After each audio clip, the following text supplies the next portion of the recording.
You are only 3 years old. You can barely speak. You think the red silk robe they place on your shoulders is for play.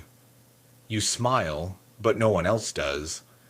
In front of you stands an old man, his spine bent, his head shaved, his eyes buried deep in wrinkled skin.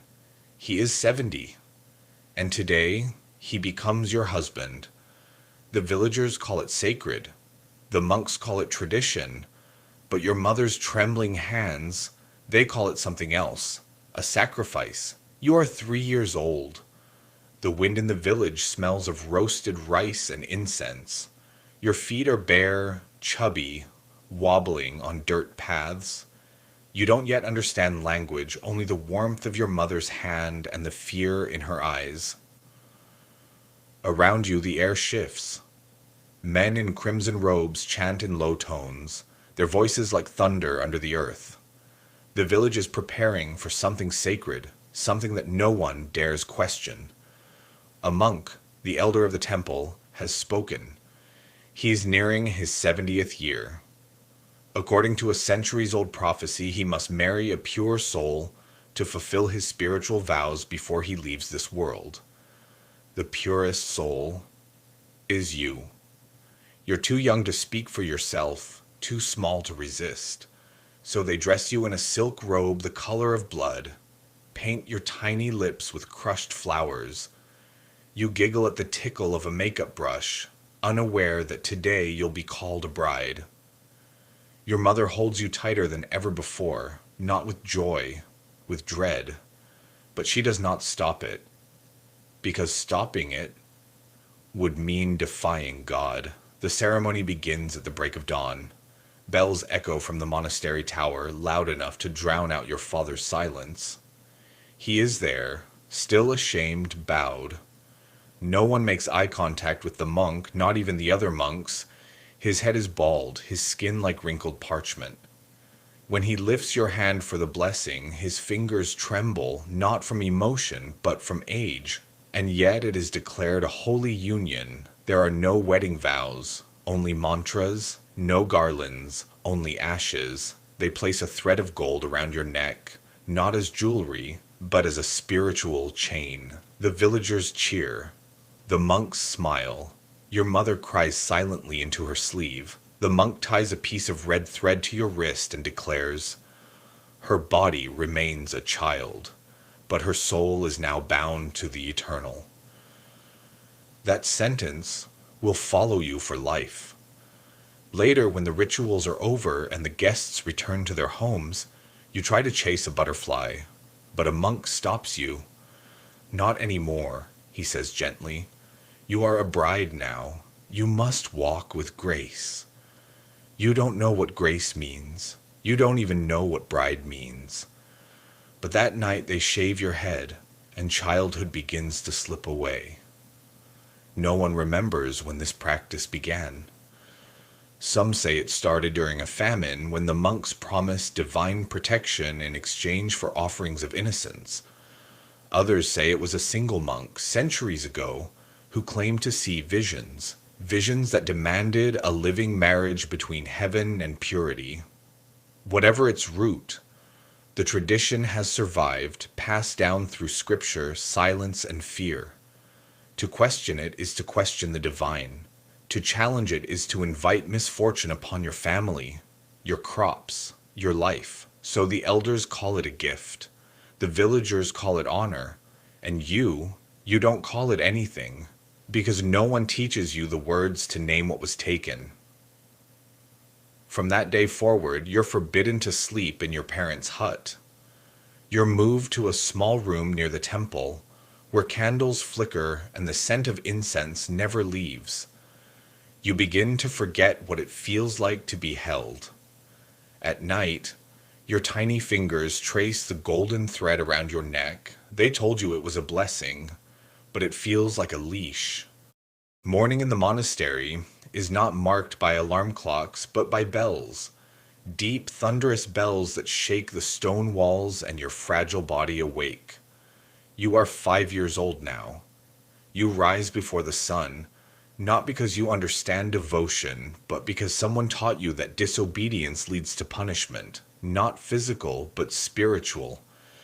The kind they say brings shame to your ancestors.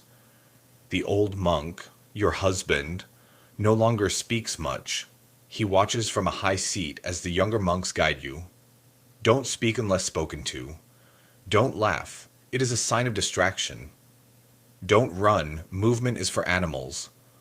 Walk slowly, as if floating. Sit cross-legged, hands folded. Bow with eyes down. You obey. Not because you understand holiness, but because no one ever taught you to ask why. There are no dolls, no games, no skipping stones by the river, only scriptures written in a language you can't yet read, and eyes that follow you like you're sacred and cursed at once. They call you the living offering, a vessel for the divine. But inside, you are still just a girl. At 6, you're introduced to the daily purification ritual. You kneel before the altar, hands dipped in scented water. A monk recites mantras while pouring a thin stream of cold water over your head. You're told this cleanses your soul. It makes you shiver. The elders praise your stillness. She accepts purity without complaint, they say, but they don't see that you've simply learned how to freeze. Every year your robes grow larger, but your freedom shrinks. You're forbidden from eating garlic, from touching metal during fasts, from speaking to children outside the temple gate. They say your voice is too sacred for idle words. The villagers come and kneel before you, not to play, but to pray. They place coins near your feet and whisper wishes in your direction. They think you're holy, but you just want someone to take your hand and ask if you're okay. Once, during a storm, you hid under the prayer mat. You were afraid. The thunder sounded like the day of your wedding, loud, final. A monk found you and gently lifted the mat. You have nothing to fear, he whispered, but your body knew otherwise. From afar, your life becomes a story. A tale parents whisper to their children when they complain. Look at the temple bride, so obedient, so serene. Local poets write verses about your divine sacrifice. Pilgrims travel miles to glimpse your bowed head.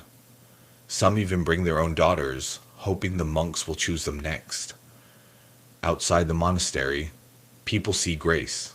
Inside, there is only control dressed in gold. You begin to notice how everyone talks around you, as if you're a relic, not a girl. The monk who cleans the floors never looks you in the eye. The women who bring food lower their heads and leave quickly. The younger monks treat you like a ghost, always present, never addressed. You try to draw a flower in the dirt once. A monk sees it and wipes it away with his robe. Idle hands lead to worldly thoughts, he says. And so even your imagination becomes forbidden. Years pass like seasons behind fogged glass. You grow, but never age. You breathe, but never speak your truth. You are dressed, blessed, hidden, and paraded all at once. To the world, you are a sacred miracle. To yourself, you are slowly disappearing. You are 10 years old now. Your hands are steady when you light the ceremonial lamp. Your steps never falter on the temple stones. Your bows are perfect, your smile absent, just as they taught you. But something new is growing inside your chest. A question. It comes like a shadow at dusk, slow, quiet, impossible to ignore. What is a wife? You've heard the word 1,000 times. It's what they call you in mantras and chants, in stories whispered around the fire. The eternal wife of the monk. But what does that mean? You've never shared a room with him. He speaks to you only during rituals. He no longer remembers your name, only your role. And yet, you are married. You look at your shaved head in the bronze bowl of water. The red thread on your wrist, the golden chain on your neck. You start to wonder, what would happen if I took it off? But you don't. Not yet. Because questions here are sins. It begins with a breath. One evening, after the prayer ends, you stay seated a few seconds longer than allowed. No one notices, but to you it feels enormous, like stealing thunder. Another day you speak a single word to the cook, salt, just to see if your tongue still works. It does. You start to keep secrets, tiny ones.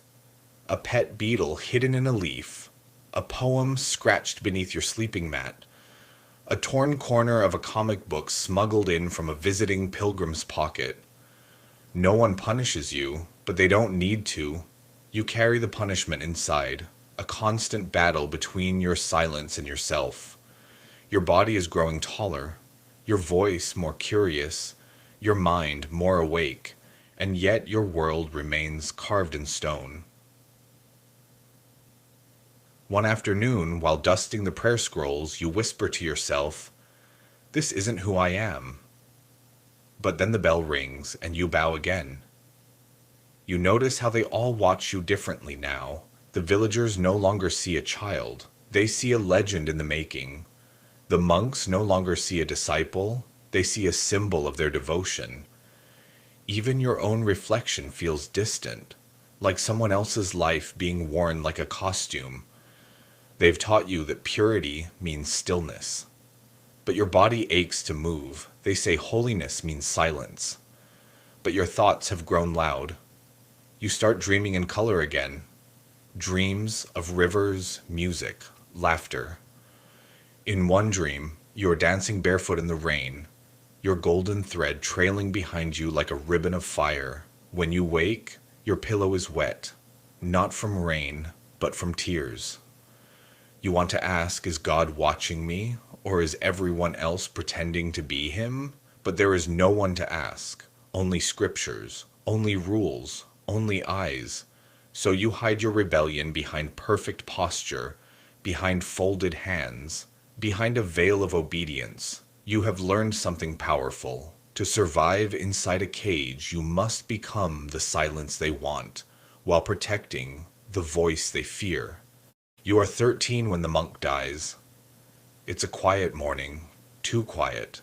No bells, no chants, no footsteps in the corridor. The kind of silence that feels like it belongs to another world. You know before they tell you, the elder who once married you with trembling hands has stopped breathing. But there is no crying, no mourning, only reverence. His body is washed in sacred oils, wrapped in cloth, carried through the temple halls like a saint. You stand by the doorway in your crimson robes, still the wife, but now of a dead man. Someone whispers, "She must not cry. She must remain pure. Her soul is still his." You don't cry. You don't know how. That night they change your title, not to widow, not to orphan, but to something colder, something harder to translate. She who belongs to the spirit. You thought, perhaps, death would bring freedom, but instead it brings myth. The monk becomes more powerful in death than he ever was alive. They carve his face into stone. They write poems about his vision, his sacrifice, his holy union with purity. And you? You become the proof. You are paraded now, displayed on holy days. People come not to ask about your pain, but to touch your robe, to hear your silence, to praise your devotion. You have become a shrine that breathes. The rituals multiply. Every year on the date of his death, you must fast for 24 hours. Sit in a circle of candles. Repeat mantras 108 times. You dare not refuse, because now you aren't just his wife. You are his legacy, and in the monastery's eyes, legacies do not eat garlic. Do not get tired, do not speak. They glow, they float, they obey. Even in sleep you feel watched, not by him but by the weight of what he left behind. Strangely, life after the monk's death feels exactly like life before it, only lonelier. You are older now, your voice is deeper, your body unfamiliar. Your mind is sharp, too sharp. You've memorized every corridor of the temple, every pause between the bells. You know when a monk is lying. You know when a prayer is just a performance. But no one knows you. The villagers still bow when they see you. Bless us, they whisper. They don't realize you're not sacred. You're just surviving. Your silence has become so practiced that it no longer feels like fear. It feels like air, like gravity, like something that was always there. Sometimes you try to remember the sound of your mother's voice, or your own. You wonder what it would be like to run, to scream, to break the statues, to leave the temple barefoot in the middle of the night. But the shame would be greater than death. Not yours. Theirs. They built you into a myth to protect themselves, and you became a cage they could worship. You once feared the monk, now you fear the silence he left behind. You are 20 now. You've never been kissed. You've never run without being watched. You've never asked out loud, "What about me?" Your reflection no longer surprises you. The girl with the shaved head is gone. In her place is a young woman, draped in crimson, eyes lowered, mouth closed. They still call you the living offering, but something has changed. One morning they show you a drawing. It's your face, rendered in charcoal, smoothed into serenity. A sculptor is coming, they say, to immortalize your devotion. A statue, your body turned to myth, your stillness turned to marble, your silence praised in stone. You nod, not because you agree, but because refusing would mean breaking the only role you've ever been allowed to survive inside. The sculptor arrives. He does not speak to you. He observes, sketches, measures the curve of your jaw, asks the monks how you should be remembered. They say, eyes lowered, mouth closed, hands folded in prayer, forever untouched, forever obedient. You want to scream, not out of anger, but out of exhaustion, because even your memory is being carved by others. You're still alive, still breathing, but they're already writing your ending. You watch from the temple's edge as stone dust falls in the garden. The statue rises, slowly, beautifully, like a tombstone no one admits is for you. Visitors arrive to see it, even before it's finished. They call it divine. Tragic. Perfect. No one asks if it looks like you because no one remembers what you were like before you became a story. At night you sit before the unfinished sculpture. The wind moves through the trees, and for the first time in years, you whisper aloud, "What would I have become if no one had chosen for me?" The statue is unveiled in spring. Petals rain down like blessings. Drums echo through the valley. The temple declares a new day of worship, the day of the sacred wife. They chant your name, but not your name, the name they gave you when you were 3, the name they tied to prophecy, to silence, to sacrifice. You stand beside the statue, breathing, real, human. But people look past you. They kneel at the feet of the stone. You are no longer a person. You are a parable, a vessel for everyone else's belief, a ghost in your own life. You don't cry, you haven't in years. But deep inside, where no one sees, a voice whispers, "They carved me in stone," before I ever had a chance to choose who I was. In time, you will die, quietly, respectfully, surrounded by incense and prayer. The world will remember you as the holy bride who never complained, the eternal virgin, the divine silence. But here's what the statue will never show: the little girl who chased a butterfly, the teenager who asked, "What is marriage?" The woman who looked at herself and didn't recognize the myth they built around her. She was 3 years old when they called her a wife. She was 20 when they turned her into a statue. And now, centuries later, her story is still being whispered, not as a tragedy, but as a tradition. But here's what the scriptures never say.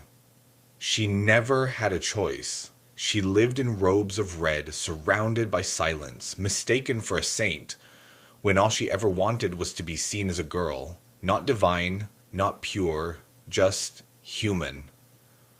The golden thread around her neck was called sacred, but it was a leash. The temple called her a blessing, but it was a sentence. And the statue they made, it wasn't to honor her. It was to forget her, the real her. So the next time we hear stories of sacrifice, honor, or purity, we must ask who told the story and who was never allowed to speak at all. If this story moved you, even a little, ask yourself this. How many other girls were turned into myths before they ever had a chance to live? Leave a comment. Tell us what you felt. And if you believe silence can be a kind of prison too, share this story. Because some legends were never meant to be worshipped, they were meant to be freed. Subscribe for more stories. The history books softened. And remember, what we call tradition is often just power in disguise.